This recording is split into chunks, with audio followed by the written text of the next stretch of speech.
How to add multiple accounts on Facebook. Hi everybody, welcome back to our channel. In today's video I'll guide you on how you can add multiple accounts on Facebook, so make sure to watch the video till the end. Now maybe you're talking about like how you have on in the Instagram and the TikTok app that an option to switch account is basically possible, but now you want to do the same thing on Facebook. Well, on Facebook it's a little bit of a different process. So for this, all you need to do is, first of all, I will go ahead and launch the Facebook app. Then once I launch Facebook, just tap the three lines icon from the top right.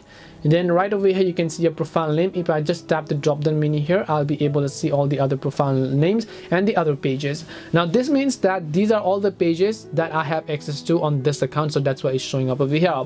But let's say you want to add a new account so that you can log in next time with ease and convenience. In that case, you can tap the login to another account button, and then here you'll find another account from the list, so you can just select that account and then just select login, and then you'll be successfully logged in. So this is one way that you can add multiple accounts by just tapping the three lines icon here, typing the specific profile, then just selecting your profile icon here, switching to the account in that way, and then you should be able to also add some other accounts on the list.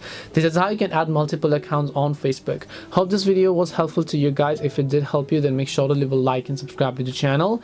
If you have got any questions, feel free to leave them down. Thank you for watching and see you in the next video.